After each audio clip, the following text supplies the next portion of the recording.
every bit as harrowing as engineers had promised. Atmospheric entry in 3, 2, 1. The spacecraft was so far away that its radio signals took 9.5 minutes to reach Earth. Copy that. All protection. 40 different explosive bolts had to work on schedule for the ship to open its chute, fire its rockets, and drop to the surface in its protective airbags. One bad gust of Martian wind or one sharp rock, and the mission might end. We are bouncing on the surface of Mars. This is a very good sign. Touchdown, but then for 15 scary minutes, the signal stopped. We currently are still searching for a confirmation for a signal from Mars. Finally, There it is. Boy, it takes your breath away. Pandemonium was the order of the day for NASA scientists as the Mars rover landed successfully on Mars. Unbelievable. It's just mind-boggling. And we have some pictures, but the rover has yet to send us the most tantalizing information. That is still to come. I'm waiting. Our next guests have been sharing the excitement of the expedition to Mars. We're joined by Farouk El-Baz. He's a research professor and the director of the Center for Remote Sensing at Boston University. Talk about remote. And Kelly Beatty, he's a reporter with Sky and Telescope magazine. Gentlemen, thanks so much for being here. 6 miles from their target after a 300 million mile journey. Unbelievable photographs. But what are we getting for $800 million, Kelly? Or what are you getting for $3 a person, which is Okay, about that's what it works out to. What are we getting for our $3? You're getting to vicariously explore another world, and believe me, millions of people are doing that right now.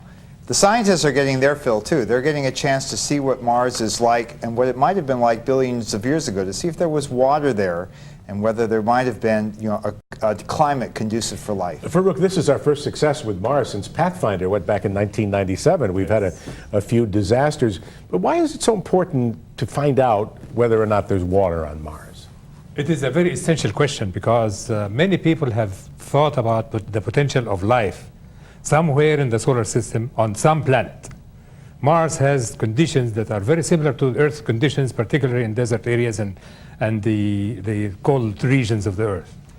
If it had water, then the potential for life, past or present, exists. If it never had water, then it doesn't work. Well, what if Martians don't need water to survive? That's a dry planet. The way we define life is something that is made mostly of water. That's right. Water is essential to life as we know it, Jim. I want to get back to why we want to know that answer, but I want to deal with the amazement just for a second. What was the moment like? The Columbia disaster was less than a year ago. As Chet said, all the Mars probes in mass problems and whatever it was, 1999. What was this like for both people like you and the people we saw on the screen at NASA when it happened a couple of days ago? Well, let's take the NASA people first. Obviously, this is very important. The spotlight is shining very brightly on NASA right now, and they have to perform. One of the reasons that this mission cost so much, $800 million, is that the other ones were done on the cheap, and they failed. What good is it to save a lot of money and then not have the mission work? And they've gone and redoubled their effort to make these spacecraft more robust. That means it's more expensive to build them so they don't fail. But Farouk, it's like shooting a bullet 103 million miles and hitting a bullseye. That is right, and that is what the engineering of today does. You have the technology and the computers that calculate all the moves and calculate the distances, calculate the velocities, calculate the positions of these things and their effect of even the gravitational effect on the spacecraft from the Mars itself and all of that, and it works out beautifully, and it just says that the human mind is capable of doing marvelous things. And we know, and expanding the human mind is something I hope that all of us support, even if it costs $3 a person. It's pretty cheap to expand the human mind. But beyond that expansion, get back to Chet's original thought here. Why is it important for us to know if life as we know it may have existed at some point on this planet? Human beings were created to explore. We have been exploring from day one.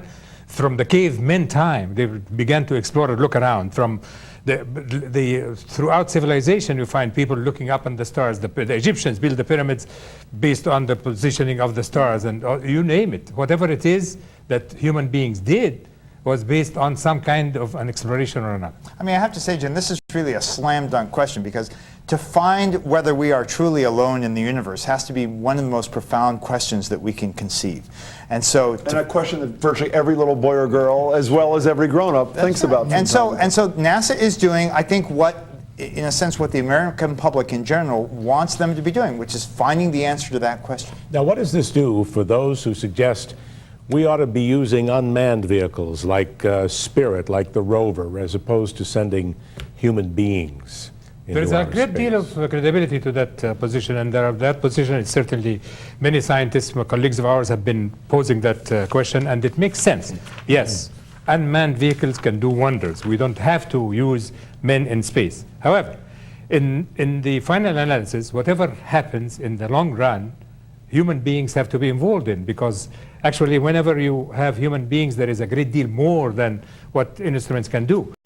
In the meantime, there are phases for each. So right now, we don't need humans to explore, right, for something like what was happening now. But we may need humans later on Mars to see what is there for sure, and to sample it and to communicate with these living things that we're going to find. Well, you say we don't need them now. Why do we need a second rover on this planet? In 3 weeks from now, the twin of the Spirit is going to be landing on the other side of Mars. Why?